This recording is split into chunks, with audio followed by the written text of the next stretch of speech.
প্রিয় বন্ধুরা, ইব্রাহিম কৃষি থেকে আপনাদের স্বাগতম।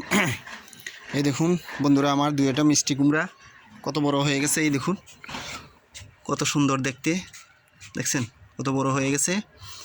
এই দেখুন, দেখছেন টবের মাঝে লাগাইলেই গাছ হয়, ফলও পাওয়া যায়। এই দেখুন আমার মতো আপনারা এইভাবে লাগাবেন ছাদে, বেলকুনিতে। এই দেখুন আজকে আমার এই গাছটা কিছু পরিচর্যা করব।